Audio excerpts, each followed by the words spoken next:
Hello and welcome to Classical Stuff You Should Know. This is a podcast about the classical world, about books, about philosophy, about theology, about all kinds of stuff.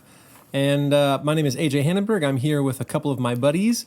You got Thomas Fletcher Magby. Hello. And you got Graham Griswold Donaldson. That's Hello, it. Griswold. Yeah. What's your middle name? Griswold. I mean, you nailed it. You got it. He just said it. I knew it. It's weirder in to my me. gut. It's weirder to me that you know my middle name and not Graham's middle name. I should know. I think I know your middle name. What is it? Paul. No. No. What is your middle name? Brock. Is it really? Yeah. I think we've talked about this. Graham Brock Donaldson. It it's so sounds like strong. the captain of the Protestants. That's right, GBD. Yeah. Graham Brock Donaldson. You used to be captain of a ship. It's like the chief Presbyterian. Yep. Anyway, we talk about the classical world. And that's what we're doing today. That's right. So let's have some of that, Graham. let's do it. We are jumping back into the War of the Roses. As I've been sort of planning it out and thinking about how much I can get done in an episode, I'm like, shoot, like Henry VI is still a kid. We got a long way to go, so I hope you're enjoing this, listeners. Take it slow, Graham. I'm Yeah, realizing that there's no rush. There's no rush. Why would you chug a bottle of wine? That's all I'm saying. Fair point. Because you're in college. Gross. In college. Oh no. As a quick no. story, real quick. I went with some guys up to a little cabin, and they decided it was a good time to try out a wine bong, which is like a beer bong but with wine. No. That was a messy evening. Oh, there you Somebody got lost and ended up in an airfield, and one great. guy puked in somebody else's shoes, and it was a bad night. Well, as the War of the Roses goes on, story. as the War of the Roses goes on, someone is going to drown in wine. So There you we'll go. get to that. For reals. For reals. Oh, I'm into this. That's not too far off. Okay. All right. So last episode, we looked at the death of Henry V, and we looked at a little bunny trail of Joan of Arc. And the story of Joan of Arc is going to kind of straddle the story that we're going to be talking about today because she's sort of happening in the background. So Joan of Arc is, what do you guys remember from last episode with Joan of Arc? Got spoken She to was like, French. She was French, yep. She got spoken to by an angel and Yep. got told to go and crown the king. That's right. So And she did it. And she did. And afterwards, she wanted to go home, and they said no. And then, That's right. Then she gets captured and She gets burned. captured by the British and burned. And as she dies, her last words are praising the Lord Jesus with a burning brand of cross. And the British soldiers were like, Ew. oh. We are lost, for we have burned a saint. That's Yeah. right. Okay. So when Henry V died, he sort of he had not united, but he had won the crown of England and France. And then when he dies, it gets passed on to Henry VI. Henry VI is a really divisive character, not just in history, but even at the time. He was one of those kids, and as an adult, that you couldn't tell if he was like a genius or a moron. Okay. Like you just couldn't tell. So he's like Boris Johnson. I mean, yes, except he wasn't bumbling and lovable like Boris Johnson. I think Boris Johnson's lovable. I kind of do too. Yeah. What do you call him? Like a spineless invertebrate jellies as he yells at the parliament and stuff? It's pretty great. He's got good insults. He's got great insults, but he was one of these. And also quotes the Iliad in original Greek, Yes, right? from Isn't that- memory. Oh, Yeah. yeah. He's got this weird balance between great. I'm a bumbling fool and I'm also a genius. Yeah. So, one commentator of the time of Henry VI sort of said that Henry always had a look of, I wrote it down because it was so funny. He always had a look of faint surprise. That was the look he always sort of had. Okay. It was like, whoa. Oh, Keanu Reeves. Yes. I think This very is much. Keanu Reeves. I think Henry VI is very much like a Keanu Reeves, where you're like, maybe he's like perma-stoned. Is he actually like really wise? Is he kind of an idiot? It's hard to tell. I don't know if you're talking about Keanu Reeves right now, but Keanu, if you're listening, we're big We fans. love you. We're big Yeah, fans. huge You're not an fans. idiot. You went to my high I school. love John Wick. Is that true? Yeah, he went to the same high school as I did. Did you guys like hold hands? No, or we anything? weren't. He was older than me, but we had the same English teacher. Really? Yeah. Cool. Cool. Was he good at English? I can't remember. Oh, okay. I can't remember. I just remember our English teacher using it to try to like brag. But this was in like 2000 or like 1999, and he was like Bill and Ted. Oh, I guess he had done Matrix Matrix, by then. right? Matrix by never that mind. point, Anyway, right? whatever. Okay. He was the one. So Henry VI is this really interesting character, and when we start, and where we're at in the story right now, he's still a kid. So all of these qualities that I'm talking about are slowly emerging, where people are starting to realize as Henry's growing up that this really sort of serious, somber kid who was apparently, he was really perceptive, he picked up on things really quick, but when you pressed him on stuff, you couldn't tell if he was like really internalizing and there was a lot of horsepower going on, or if he was just kind of dumb. So no one really knows with Henry. But he's kind of like this his whole life. So it's like one of those Reddit graphs you see, like where at the beginning it's the dumb guy and he says a thing, and then like there's the middle bell curve and they say all this complicated stuff, and then you get to the sage at the end and he says the same stuff as the dumb guy. That's right. Is Henry the troglodyte or is he the sage? Even to this day, no one really knows. So this is Henry VI. Does he do something that is dumb? Like, yeah. He doesn't. But he was not a leader of men. Okay. He was not somebody that you would ever feel confident leading people into battle. Okay. There's going to be one episode that comes a little bit later in his life where there's a battle waging around him and he's wearing his royal armor and he sits down in the middle of the battlefield and just sort of sits and waits for it to be all done. And at the end, like a bunch of peasants stumble upon him and he's just sort of sitting there and they're like, "Whoa, are you the King of England?" And he's like, "Yeah."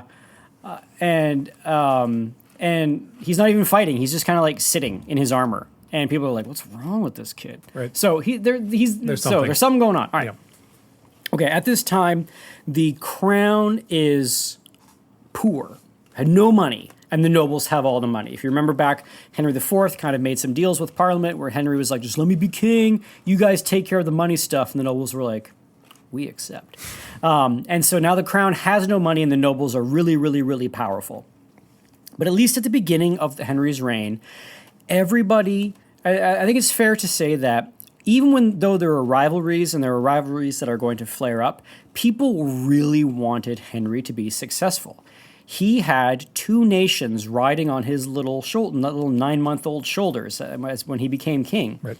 So when he was whisked away back to England with his like 21-year-old mom, who is now a widow because her husband died, when he all care and concern is brought to Henry to try to grow him up to be a capable, confident, even if he's like half of what his father was, they'd take it.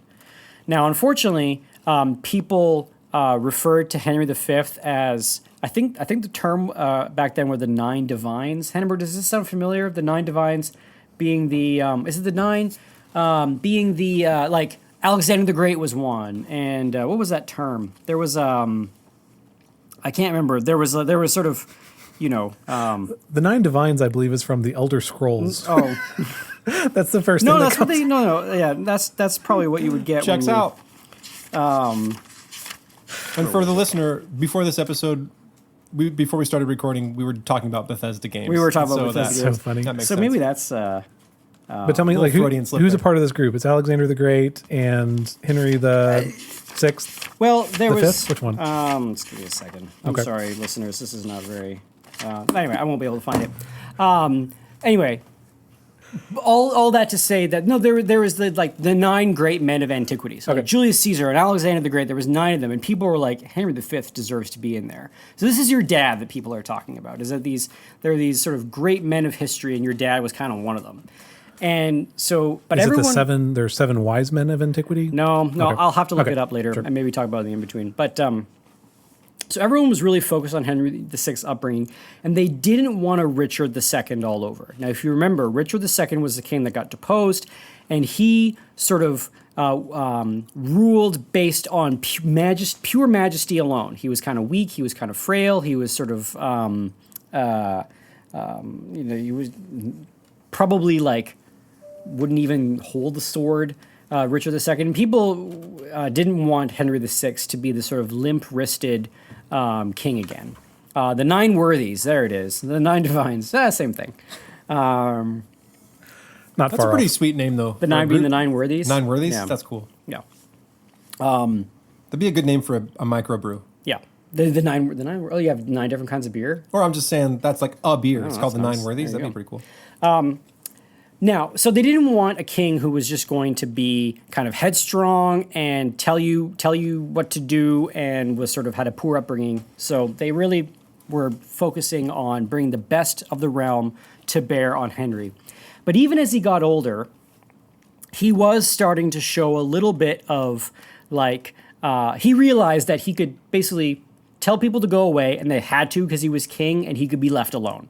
And he wanted to be left alone.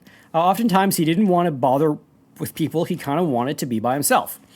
And so he would have his like tutors or his nurses or whatever, and he would say like, you know, he basically realized that it was a thing that he could do to tell people to go away, and he would be left by himself. I wonder if this guy had autism. I think that's there's a lot going on upstairs, but maybe he doesn't like socially click all the time. And people around him don't really know if how to deal with some of the things that he says, and I think that's probably a very likely scenario. Maybe it was just a social cues thing.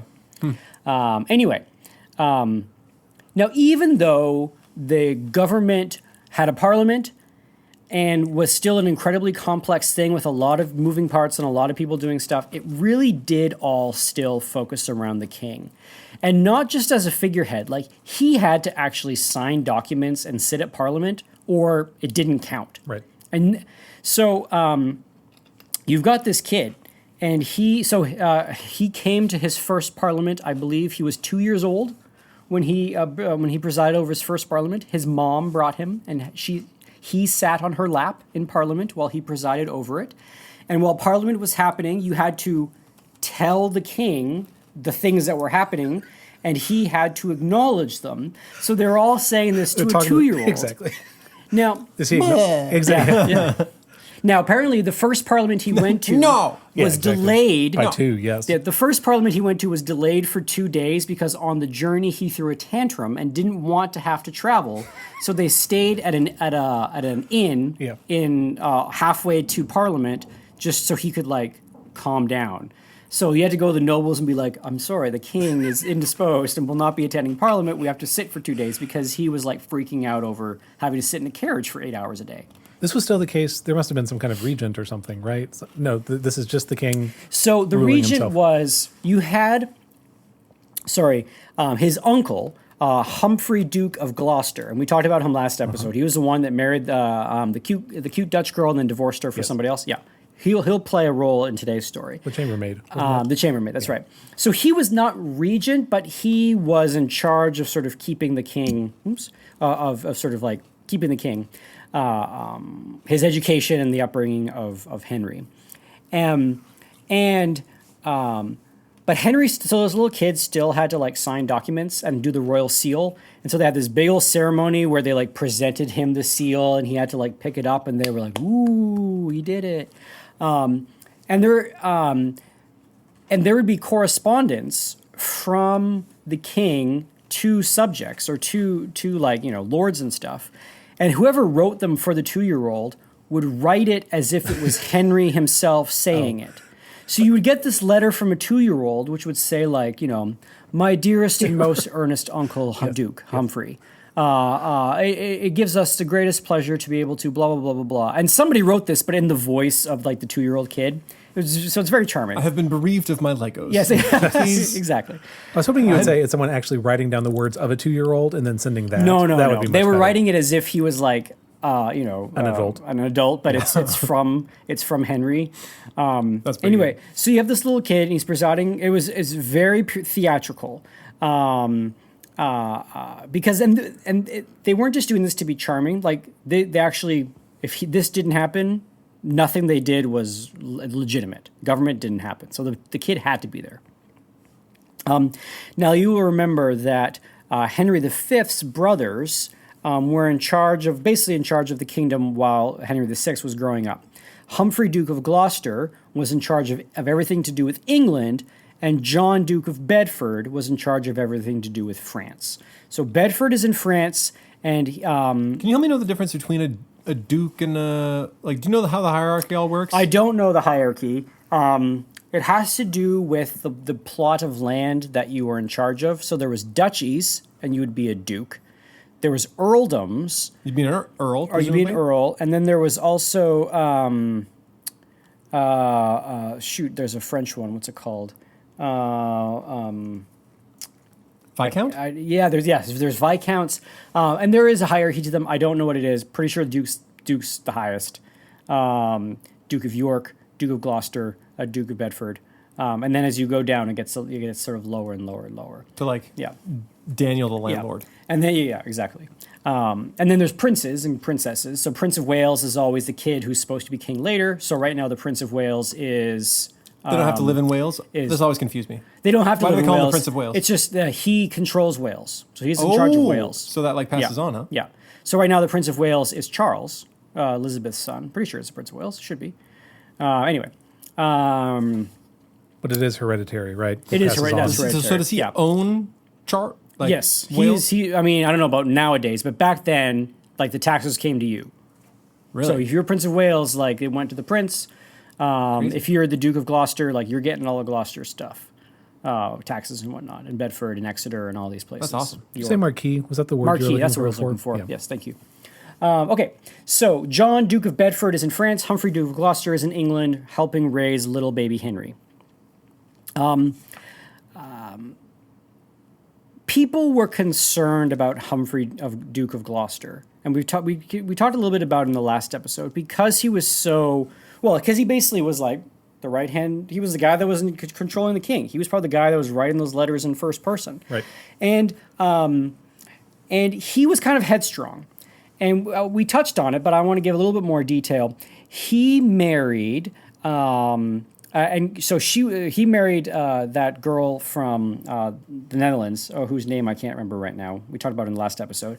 But when they were married, she wanted her lands back from her ex-husband, and so he invaded Hainault and now sort of Holland in order to get the lands back.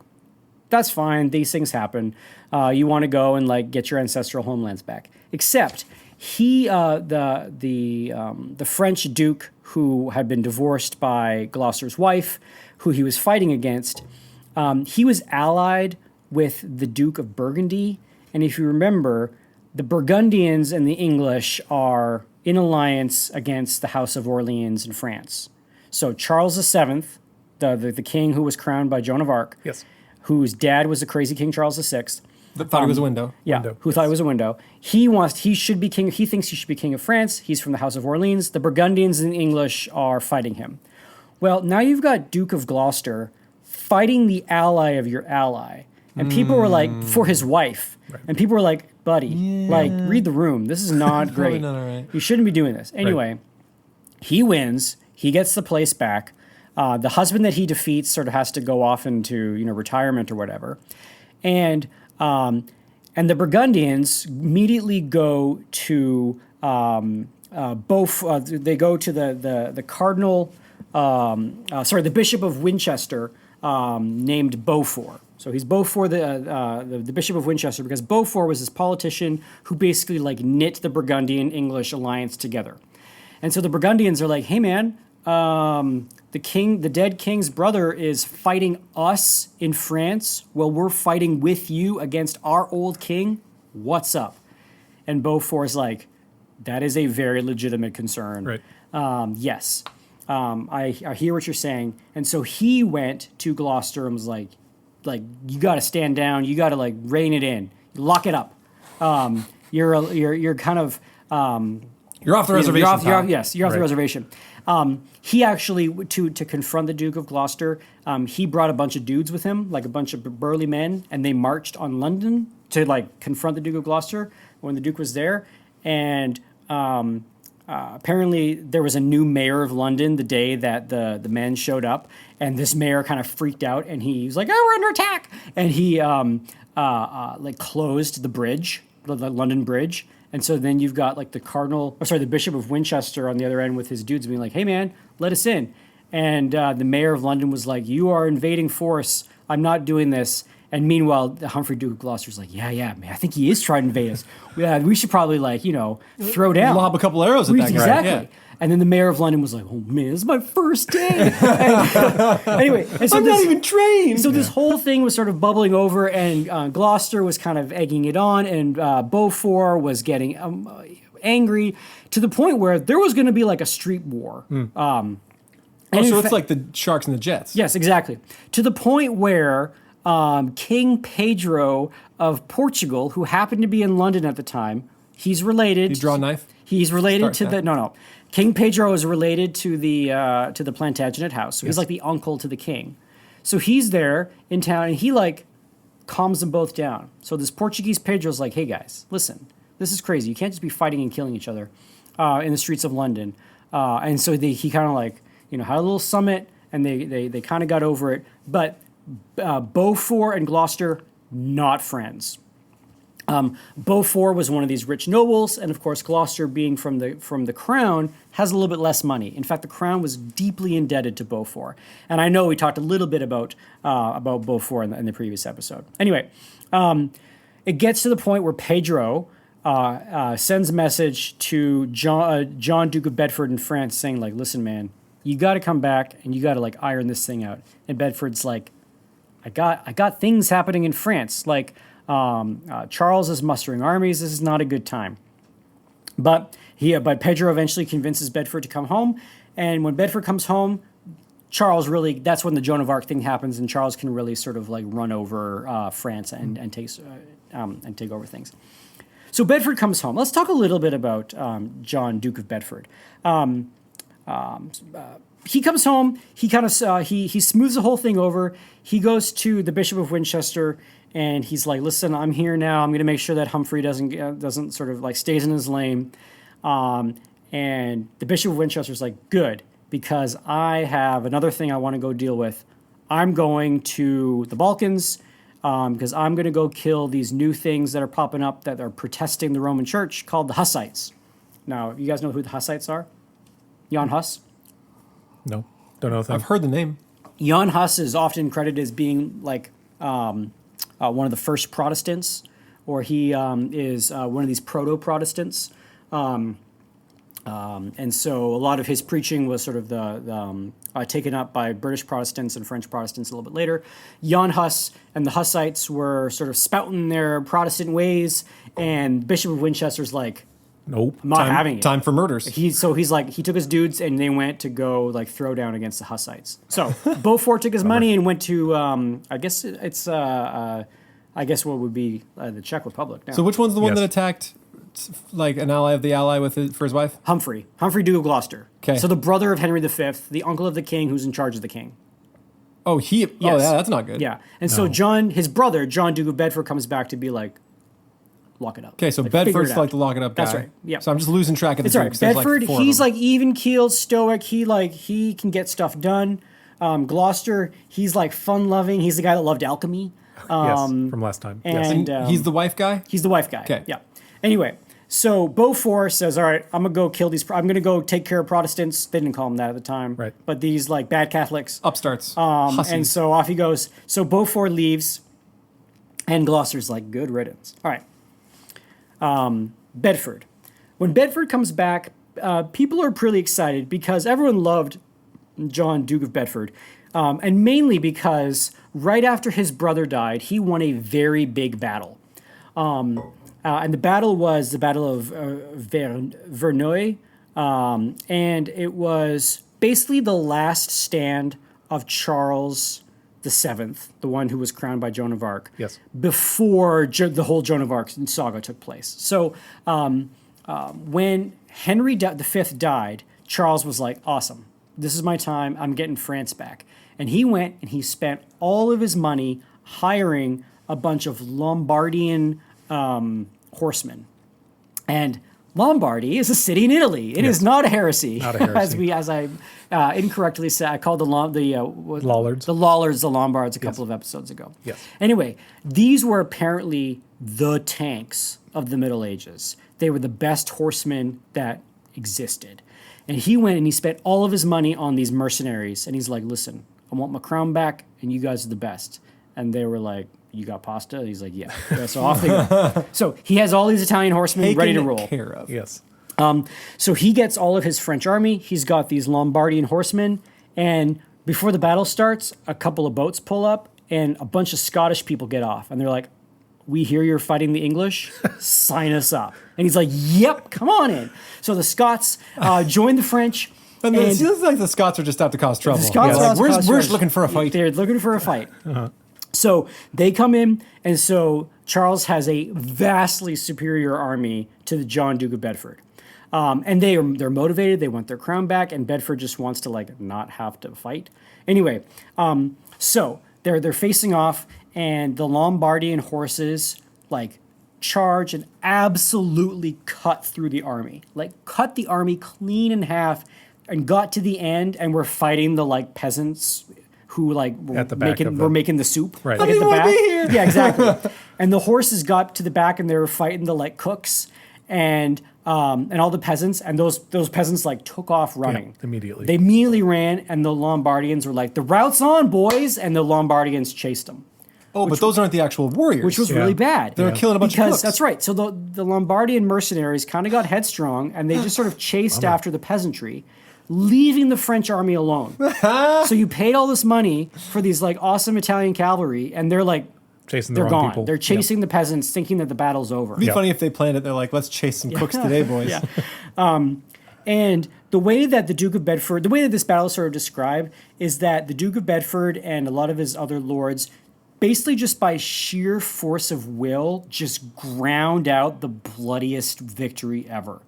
It was just like a battle of attrition. I kill you, you kill me, he kills you. It was just like a grinding slog of a battle, to the point where one person who was observing the battle said you could not tell who was winning. It was just all the armies got like mixed up. There weren't lines anymore. It was just a big So do you wear like armbands, or how do you tell? The nobles do. There was one part of the story where the standard of the Norman army, so that was the British army, the king's standard fell on the ground, and that usually is a sign that you lost. And one Norman apparently like threw himself into the crowd of like swords and blood and screams, and like lifted up the standard and was waving it, and everyone was like, ah. And then they continued to fight. But the Battle of Verneuil was supposed to be a huge victory for the French because they had these awesome horses. The horses ran away, chasing the peasants. Right. The English ground out this like absolute sort of gross victory. And when the Lombards came back with all of their like dead peasants and all the like spoils they won, they came back to a defeated army, and they were like, "Ooh, we're not going to get paid." And so then they kind of like spoils in my bag. Yeah, and then they kind of rode back to Italy, and then this was what pushed Charles south of Paris, and he had to go and stay in the south, and everyone was like, "Well, Charles is done."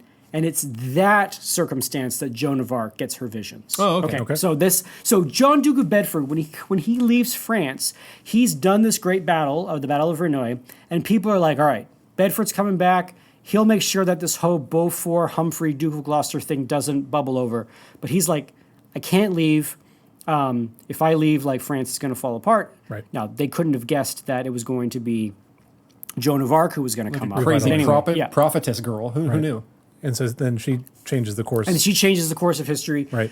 She gets Charles. So then the big thing that she did was she got Charles crowned in the ancient city of Reims to be king of France. Now, this actually opened up a bit of a crisis in England because you now have a king of France in the ancient city that half of France recognizes as their king, and Henry VI has not had his coronation because he's only 6. And so they say, crap, we need to coronate Henry as king of England, and then we got to go over and we got to coronate him as king of France in Reims. We got to do it in the ancient city so it can like cancel it out. Right. Okay. So they go about doing the coronation. Have they've done that before? They've coronated children before? Oh yeah, they've coronated children before. Okay. But usually that also means that once he's coronated, he's now anointed by God, and that, and in people's minds, this was a more important thing than just like inauguration day. Right. This carried spiritual significance. So the coronation, during the whole time, Henry VI, as a 6-year-old boy, was noted, or maybe it was 7, was noted to have been. He sat there sadly and wisely for the whole ceremony. Wow. The ceremony took hours. He had 3 costume changes. he had to wear 3 costume changes. So they dressed him up as a warrior in his suit of armor and his sword, and he had to walk in as this warrior. Yep. And then they did all this like sort of ceremony about giving him a sword and talking to him about he's a warrior and whatnot. Then he went off. He came back dressed as a bishop. Okay. He came back in his like bishop outfit with his little mitre and his his stole and everything, and they talked to him about how he was the head of the church. Or the head of he was God's agent on earth. Yep. And then he came back and he was dressed as a king. So you have warrior, priest, and king, these costume changes. And he's dressed as the king in his like golden robes. The crown was too big for him and too heavy. Yes. So they had to go and find a more suitable crown. It happened to be Richard II's crown. And people like were kind of nervous about the symbolism because Richard II was the king that was ousted by violence. Right. That a lot of people still in England look to as like the beginning of our downfall. This ain't great. But Henry V took the sting out of that because he was so awesome. Because he was one of the 9 divines of Skyrim. No, he was one of the 9 worthies. Yes. But people were a little nervous that he was wearing Richard II's crown. There's a point in the service where poor King Henry VI has to strip down to the waist and lie in front of the altar for an hour, just on his face with his arms outstretched. He's just lying there for an hour while there's like a sermon going on, and it's supposed to show his like submission to God and to the state. It gets real cold on that stone floor. Anyway, and then when that's done, he's anointed with holy oil. Now, this holy oil was apparently given to one of the kings of England by Mary herself, mother of Jesus. She gave him this vial of oil. It's like, use this. Were they alive at the same time? No, she came down. She came down. Okay. Yeah. Got it. I was going to say, I don't know. And what they would do is they would anoint his sword-bearing arm. They would anoint down the center of his back, his shoulders, and his head. And then when they anointed his head, they would also cleanse it with sweet wine. And and then they would wrap his head for 7 days. He had to have his head wrapped with this wine on it. I'm sure there's some sort of symbolism for this, but he had to get his palms, his shoulders, and his sword arm anointed with oil and his head wrapped in sweet wine. This is what all the kings get? All the kings get this. This is the normal thing. Did it look good or bad after it came out? I don't know. Now, fun fact, Henry IV, so his grandfather, when they anointed his head with sweet wine, he got lice. For having 7 days with sweet wine in a bandage. Gross. And he was not happy about it. Sure. Anyway, so... how do you even solve that back then? You just shave it all off? Shave it all off. Great question. So, Henry VI, this little kid, he's going through this like 4 or 5 hour long ceremony. He's like anointed like a salad. And he's, now he's king. Okay. It was a very joyful ceremony. And then they shipped him off to France to go have him be to coronate as the king of France. Well, at that time, the war was such they couldn't get to the ancient city of Reims. So they're like, meh, Notre Dame's good enough. So they went to Paris. They went to Notre Dame. And let me just read the account of how this went. It was not as joyous an occasion. I'll read you how. So this is from Dan Jones' book on the War of the Roses. This is how he talks about of the French coronation. It's actually kind of charming at the beginning, but this is how the coronation went. In early December, Henry made his way northeast to Paris. It remained impossible to crown him in Reims, but the ceremony could do just as well be held at the Cathedral of Notre Dame, where all the Anglo-Burgundian France could gather with sufficient magnificence. The king entered the city beneath a giant azure canopy, decorated with fleur-de-lis, and rode along dirty streets, sanitized by being draped with linen. So they completely covered the streets with linen. Cover up that poop with a coat. One street was turned into a river of wine, thronging with mermaids, while seasonal Christmas plays, it's December, were performed on an outdoor stage by citizens in elaborate disguise. A giant lily, like a fake lily, spouted milk and wine for the crowds to drink. So it was this big flower you could walk by and go, and it would squirt out wine and milk for everybody to drink from. Yep. I'm into this. In a presentation to the king at the Châtelet, a seat of government on the right bank of the Seine, a pageant was displayed on a stage decked with gold, tapestries, and the dual arms of England and France. A look-alike Henry VI sat center stage in state, wearing a scarlet hood, while doppelganger Dukes of Bedford and Burgundy held up to him more English and French arms, along with various documents advertising the king's right-wiseness. So basically, they have these little pageants where, like, they got a lookalike. They got, like, a Henry impersonator, a little kid, and they dressed him up as a king, and they got a Duke of Bedford and a Duke of Burgundy lookalike, and they sat on the stage basically saying, like, he's legitimate. He's legitimately the king, everybody. There's nothing wrong with him being king. Look at him signing documents. He should be king of France. Right. Not the other one, this guy. One, yeah. Now, usually when you're doing that kind of thing, it shows that, like, you know, you're not so assured of how legitimate this is. Yes. Okay, that was the day before. Then the next day was going to be the coronation. When they woke up, it was absolutely bitterly cold. And people weren't really into it. Crowds were like, it's pretty cold. I don't think I want to go stand and watch this. Yesterday was pretty sweet. But they all came. But they came anyway, even though they left early because it was cold. Apparently, they were all crammed into a really small place. And there was a bunch of pickpocketers who just went ham and made so much bank just picking everybody's pockets during the coronation that people started to leave. Because they'd be like, I don't want my money's taken. And so the crowd started to dwindle, and they basically rushed through the coronation. And so they were like, yeah, King of France. Here's some money. Here's some salad. Here's some oil. Off you go. And they did it, and, you know, the queen wasn't even there. Oh. Because her brother was Charles VII, and her son is King of France. Her brother's King of France. So she didn't show up because she was like, it was going to be a little bit awkward. Right.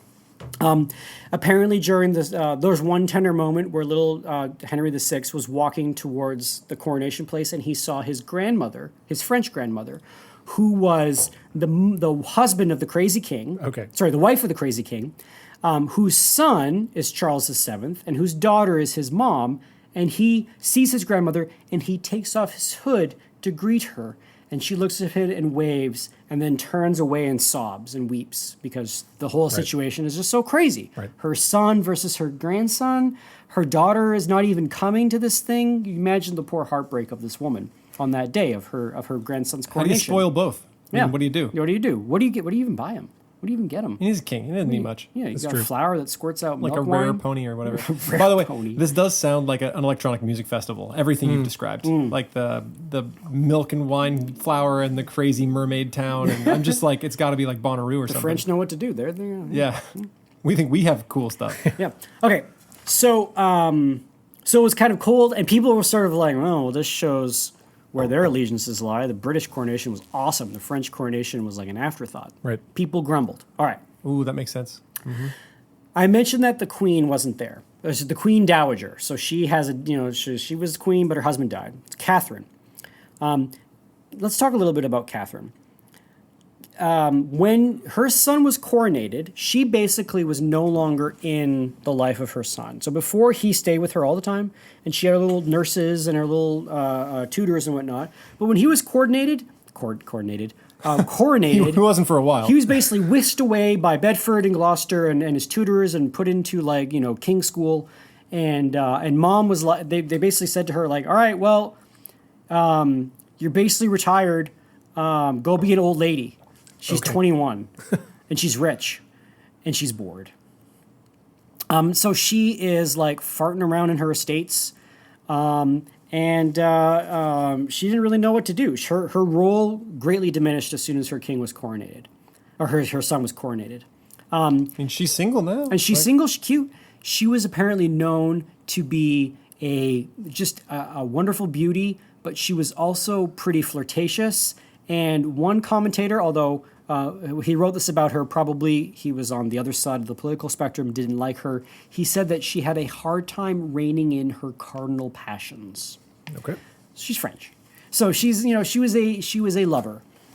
She was apparently someone who she was a French princess. She just loved romance and chivalry and knights and smooching. And she was married to the greatest man of the time, of the age. She was the most desirable person in the world. Now she's 21, and her child is the king of both kingdoms, and she's kind of like what? Supposed to like knit for the rest of her life? Yeah, what do you do? Yeah, what do you do? All right. Now, the queen dowagers, as a rule, were not allowed to marry Englishmen. Because if you were the queen and then you marry some guy and then you have a kid, isn't he the king? You have a succession problem. Right. Oh, yeah. Or you've got somebody that down the line could be like, my mom was queen. And people will be like, yeah, you're right, kind of. But Right. so they basically told her, they're like, listen, you're not allowed to marry an Englishman. You can fall in love. You can get married. Why don't you go marry a Portuguese guy? Why don't you go marry an Italian? Why don't you, buzz off and go back to France? No, they didn't want her to leave. Right. But you can't marry. Pick a Scotsman. Yeah, you can't. Yeah. Well, no, that'd be bad. You don't want to do that. Bad. Oh man. She does something almost as bad. Okay, so no. Now, meanwhile, remember the Beauforts? Remember Yes. the Cardinal Yeah. Beaufort? No, Yes. Cardinal, the Bishop of Winchester fighting the Hussites? Yeah. He had a nephew, a handsome nephew. Uh-oh. A handsome nephew named Edmund. Edmund Beaufort was a nephew of the Bishop of Winchester. He was a grandson of John of Gaunt, so he's a Plantagenet. So if she married him and had babies, you would have a future succession problem. You would have somebody in the line of the king, married to a queen, having babies. That was going to be a problem. Right. Word got out that her and Edmund Beaufort were a thing, and Humphrey, Duke of Gloucester, was not having it. Sure. He's like, no. No one's having like secret babies when my nephew is King of France and England. Not happening. And the reason that what tipped him off to the fact that this might be true is that one day she submitted a request for a law to be changed. And the law she wanted to be changed was, let dowager queens marry whoever they want. That was the law. And she gave this to Humphrey, and he was like, this will go over real well. Yeah. and Humphrey was like, this is a bit of a red flag. A little bit. And so the law was not passed. And in fact, what Humphrey Duke of Gloucester did was he passed a law saying that if any future dowager queen were to marry an Englishman, that Englishman's entire property would be given over to the crown. He basically would lose his lorddom. So if you could get married if you want to. If you're in love, you can do it. But he basically becomes a commoner. He has no property. He's got no titles. He's not the Duke of anything. Right. You can marry him, but he can't. He is basically disinherited from any nobility. That's the new law. And then, so apparently, Princess Catherine, Queen Catherine, goes to Edmund, Duke of Bedford. She's like, "So you still want to get married? You still love me?" And he's like, "Nope." And really? so, Oh no, this poor girl. I was hoping you say like he's romantic No. and he says, "I'll throw it all away no, for you." he does not. And, no. He's like, "I don't think that's a good idea." So he leaves her. So Edmund pieces out. And so then she's by herself, and at this time, so she's like, "Well, crap, I got to marry a commoner or whatever." Meanwhile, at this time, she happens to fall in love with a dude named Owen. Okay. Now, Owen, he's Welsh. I'm imagining Owen Wilson, and Yeah. nothing you say will convince me otherwise. Oh wow! Wow. Yeah, no. You're cute.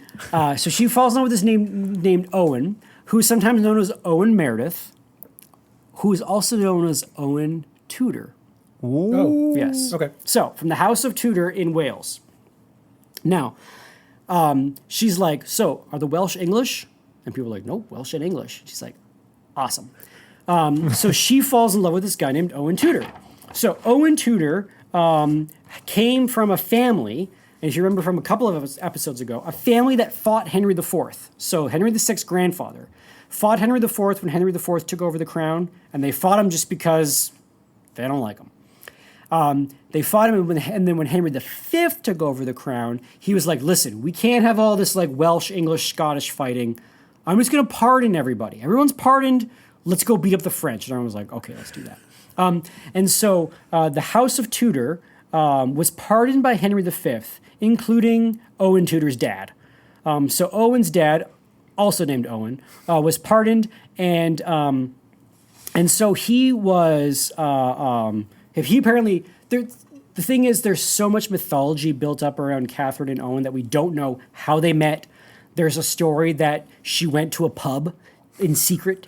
Just to hang out with people, and he was dancing like a drunken fool and tripped and fell in her lap, and he's like, and he said that you look like a princess, and she's like, "I'm a queen, baby." There's that story. There's all these different stories. No one really knows. But she falls in love with him, and he's like as noble as a Welsh family could get. Like they don't officially have titles and land, but they have. But in Wales, the Welsh people recognize them as a noble house, even though the English see them as peasants. Right? Okay.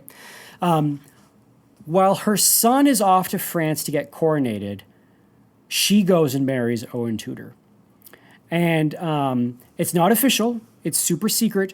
But she goes and marries him. And then people start realizing that something's up because she has 4 kids in 5 years. Oh, wow. So she marries during the coronation. And then when she's back, she's like, yeah, I'm just hanging out, And then there was rumors that she was married to a Welshman. And people were like, okay, that's okay.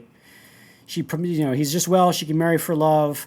But Humphrey Duke of Gloucester was like, I don't like this kid. Mm-hmm. All right. So he's got his eyes on Owen Tudor. They have a bunch of kids. Now, the strange thing is that her first son, she named Edmund. Oh.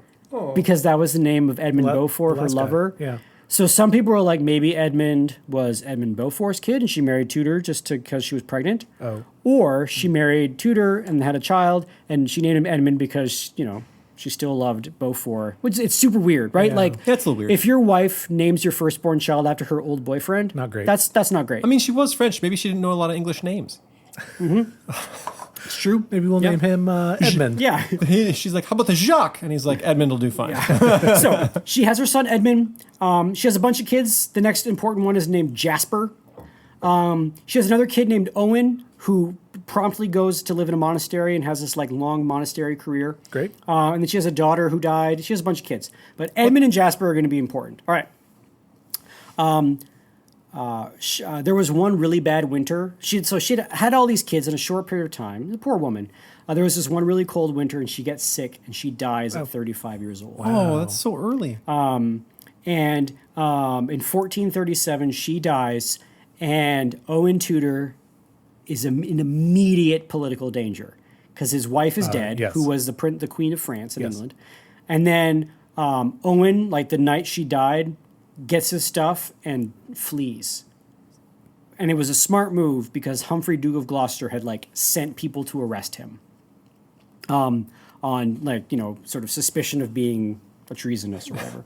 Of being dangerous. He does that thing where he goes to Westminster Abbey and bangs on the door and says, I demand sanctuary. And he does. And they bring him inside and they demand sanctuary. And then he's like, okay, I'm safe. And then Humphrey, Duke of Gloucester, immediately walks in, grabs him, yanks him out, and the bishops are like freaking out, being like, you can't do this. And Humphrey's like, tell it to someone who cares. And then takes Owen Tudor away and throws him in jail. No so that didn't way. work. Yeah. Wow. He actually disgraced the... Yes, right. So that didn't really work. How did that go over with the people disgracing the church like that? He's a Welshman. I think people thought like because he's Welsh. Welsh don't belong in church anyway. Yeah. And it wasn't real sanctuary. And people are concerned because people are like, maybe he was trying to overthrow the crown. Right. Maybe he was like trying to plant, secret lies into the queen. Or maybe he killed the queen. Like, all sorts of Just nonsense. like a Welshman. Just like a Welshman. Are his kids there too? Are his kids there too? So we'll talk about what happens to his kids. His kids, before he fled, he actually shuffled his kids off to a very interesting monastery. We'll get there. And that's how our story ends. But anyway, so he gets taken away, and he goes in front of the king. So his his stepson, the king of England. And apparently Henry VI is like, why did you arrest him? Right. And Humphrey's like, just rid of it. And Henry's like, this is stupid. No, we're not. He's not in trouble. And Humphrey's like, what you mean to say is he's going to jail. And the king was like, fine, whatever. He goes to jail. So Owen Tudor gets thrown into a jail, but it's like the posh jail where the nobles get to go. Okay. He could play tennis. It was like a nice place. So he goes to this jail. He just couldn't leave, but he wasn't like in chains or anything. Yeah. And he was reported as saying that his only crime was falling in love with a French princess, which is a wonderful line. This poor guy. I know. You got to feel for him. So he's in jail for about 2 years. And then one day when he's languishing in posh jail, like fancy jail, someone arrives and says, listen, you got bailed out. You're free to go. And do you know who bailed him out? Edmund Beaufort, the former lover of the queen. Whoa. So he comes because he... Just to commiserate. Just want to spend some time. So I he loved bails her, him so did out. I. Now, he bails him out either because he felt like, we love the same woman. Maybe Right. it was that kind of thing. Or it was, you are now the enemy of my enemy, Right. Humphrey, Duke of Gloucester. You want to be my buddy? And so Owen, he went to posh jail. Edmund got him transferred and got him pardoned. Wow. And he's like, y'all are crazy. I'm going back to Wales. And he Right. goes back to Wales, and that's sort of the end of his life. He just sort of goes off. I can't remember if he shows up in the story later, but he's like, the British suck. And so off he goes to Wales. Yeah. Meanwhile, he sent his kid, Edmund and Jasper, to this really cool monastery that is really unfortunately named the Monastery of Barking. Why is it called that? Oh, Is that- please It's tell just the me place. it's something awesome. It has nothing to do with dogs. It was just the name. Barking is Barking. the Did place. anybody bark? No, no there? one barks. You mean you're ruining all my? I know. Why It did- was just called Barking. I was so excited. Now, it was known as being like the up-and-coming, cool, hip educational school. Really? Yeah, The hottest monastery. in exactly. The English hottest is monastery. Barking. Yeah. Barking. They have everything. And it was run by this woman who was named Catherine de la Pole. So de la Pole, French name. Polish? She was not Polish. She was French. So Lady Catherine de la Pole, she was the abbess, and she ran this really cool school. Edmund and Jasper went there. They learned Aristotle, Aesop, Virgil, Cicero. One of the grand nieces of Geoffrey Chaucer was a nun there, and she had her own copy of the Canterbury Tales. So they got to read the Canterbury Tales with Geoffrey Chaucer's kinsman. It apparently was just this little jewel of an existence. And Edmund later says that it was the happiest time of his life. It was peaceful. It had beautiful gardens. The nuns were friendly. It was just a place of learning and adventure and good food and just a wonderful place to grow up while your dad's in posh jail. And so Catherine de la Pole is a noblewoman who was the abbess of this place, and she had a brother, a very interesting brother, who was named William de la Pole, and William de la Pole was the Earl of Suffolk. So the Earl of Suffolk was we haven't really talked about him, but he was slowly becoming the king's best friend, the Earl of Suffolk. As Henry was growing older, he was very solemn. Henry was very somber, and he was very pious. He, in fact, hated all of the finery of the crown, and whenever he had to wear his golden robes and his fancy crown with all the jewels, he would always wear a hair shirt underneath what he wore to remind himself that he was just a man and that one day he was going to die and he was a sinner like everybody else. He was an incredibly pious young man. And the Earl of Suffolk, William de la Pole, was becoming his friend. Now, Henry VI, as he grew up, was apparently very impressionable. He was one of those people that basically strong personalities could really move him. And the Earl of Suffolk, either to his credit or discredit, kind of realized this and realized that he could be his friend. And it's a little unclear whether he actually cared for Henry or whether he saw political power. We'll get deeper into the Earl of Suffolk next episode. Especially if there's autism there. Yes, exactly. Right. Or if there was some sort of Asperger's or something Yeah, like if he that. couldn't detect social things and he couldn't quite detect that the guy didn't actually care for him, Yeah. that makes it more plausible. But Henry VI, the king, as a young man, he didn't really want very much. He didn't really want things. He didn't want to go to war and fight. He wasn't really bloodthirsty, or he didn't like throwing down in battle. He was chaste. He did not want to have sex. He did not want a mistress. He did not want women. He seemed to have no interest in that. He was generous. He was kind. He would give of his things to the point where people would be like, "You're actually not allowed to give that away. That's part of the crown. You need to keep that." And he'd be like, "Okay." And so the Earl of Suffolk, whose sister was taking care of these kids that were, his stepbrothers, Right. he becomes good friends with the king, and he gets tasked with a job. And his first job, his big job, is to find this strange king a wife. And so that's where we're going to end today. is where the Earl of Suffolk has been tasked that he needs to go find somebody who can be a fit companion for somebody who is the King of France and is not interested and in England, and who is not interested in women, and who is not very an inspiring leader of men, right. And somebody who is pretty impressionable. You need to find a pretty remarkable woman to be married to that king. And he goes off and he finds a remarkable woman to be married to that king. But we'll talk about that next episode. So just to sort of set the stage, Henry VI is a young man of marrying age, super impressionable. At this point, his uncle, Humphrey, Duke of Gloucester, has divorced his wife that he fought for earlier and married that chambermaid. The Beauforts, actually, this is a fun little coda to end the episode with. The Beauforts, just to really stick it to Duke of Gloucester, they concocted a story that his chambermaid wife was a witch. Oh. And that she had made a little wax figure of the king and was putting it next to a candle every night and having the candle waste away the wax figure. And they're like, that's why Henry's so friggin' weird. Is because Humphrey Duke of Gloucester's witchy wife is making this like wax voodoo candle of the king. And I can't remember if they killed her or put her into jail. I can't remember what happened, but Humphrey Duke of Gloucester's like, oh man, I friggin' hate the Beauforts. Anyway.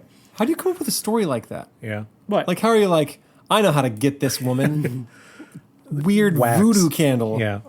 That's weird. It's just so creative. They were colorful people back then. It's a creative. But anyway, so Earl of Suffolk, got to find him a king. Sorry, got to find the king a wife. And that's no easy task. And actually, the story of him finding the wife is actually going to show a little bit of how the kingdom is slowly coming apart on the popular level, where people are starting to not really respect the laws of the realm because the king is seen as being a little limp. Right. And so, anyway, but that's where we'll pick up next time. Cool. Well, thank you for listening. This has been Classical Stuff You Should Know. As always, you can find us at our website at classicalstuff.net. You can email us there at theguys@classicalstuff.net. We'll try to get back to you if we can, but we get a lot of emails, and we also have to take care of our Patreon folks who also send us messages, and that's on my next thing. So you can check us out at patreon.com/classicalstuff. We have a few extra things you can get there if you decide to support us. One of those is in between episodes, which we will record in minutes. It's coming up. So you can have access to that, and then a few other goodies there as well. And you can also tweet at us at CLSSCAL stuff. And I think that's it, right, boys? Right, roll. Okay, cool. Well, thank you all for listening. Ciao. Bye.